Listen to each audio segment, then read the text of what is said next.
بسم اللہ الرحمن الرحیم۔ السلام علیکم ورحمۃ اللہ وبرکاتہ۔ حضرت سلیمان علیہ السلام کی کرسی اور تخت بیان کرتے ہیں کہ جب حضرت سلیمان علیہ السلام نے فیصلہ کے لیے جلوس کا ارادہ فرمایا تو شیاطین یعنی جناتوں کو حکم دیا کہ وہ ان کے لیے ایک نادر الوجود اور عمدہ کرسی تیار کریں جس کی صفت یہ ہو کہ جھوٹا مدعی یا گواہ اس کے دیکھنے سے تھرانے لگے۔ چنانچہ تعمیل ارشاد میں ہاتھی دانت کی ایک کرسی تیار کی گئی جس کو جواہرات، یاقوت، موتیوں اور زبرجد سے مزین کیا گیا تھا، اور جواہرات سے انگور کے درخت بنا کر اس کو گھیر دیا گیا تھا، جس میں سونے کے 4 کھجور کے درخت ایسے تھے جن کی شاخیں چاندی کی بنائی گئی تھیں۔ ان میں سے 2 درختوں کی چوٹی پر 2 گدھ بنائے گئے تھے، اور اس کرسی اور تخت کے دونوں گوشوں پر سونے کے 2 شیر تھے جن کے سروں پر سبز زمرد کے ستون نصب کیے گئے تھے۔ اس طرح شیاطین نے اس تخت کو ایسے سخت پتھر پر رکھا تھا جس کے نیچے سونے کا ایک شردھا بنا ہوا تھا جو اس تخت کو گھماتا تھا۔ چنانچہ جب حضرت سلیمان علیہ السلام اس کے نیچے کے درجہ پر چڑھتے تھے تو وہ کرسی اور تخت اپنے اس تمام سامان کے ساتھ جو اس سے متعلق تھا چکی کی طرح گردش میں آ جاتا تھا، اور گدھ اور مور اپنا بازو پھیلاتے تھے، نیز شیر اپنا ہاتھ پھیلا کر دموں کو زمین پر مارنے لگتے تھے،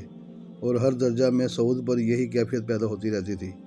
یہاں تک کہ جب حضرت سلیمان علیہ السلام بالائی منزل پر پہنچتے تو دونوں گدھ مشک و عنبر تیزی کے ساتھ تاج ان کے سر پر رکھتے تھے،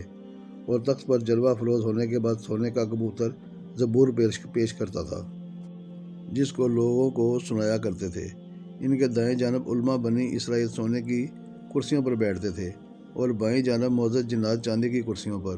اس طرح حضرت سلیمان علیہ السلام فیصلہ کے لیے جلوس فرماتے تھے، اور جب کسی معاملہ کی شہادت کے لیے گواہ بلاتے تو وہ کرسی ماں اپنے سامان کے گردش میں آ جاتی تھی، اور شیر و گدھ اور طاؤس اپنے مذکورہ کام میں مشغول ہو جاتے تھے۔ یہ دیکھ کر گواہوں پر ایک ایسی ہیبت طاری ہوتی اور سچ و حق کے سوا کوئی جھوٹی شہادت نہ دے سکتے تھے۔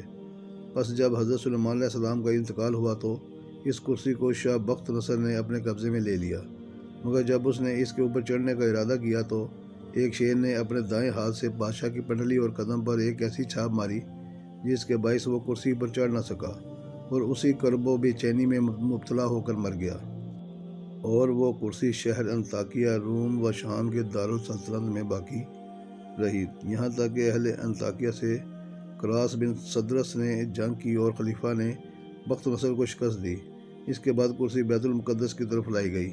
اور کوئی بادشاہ اس کرسی کے چڑھنے پر قادر نہ ہو سکا۔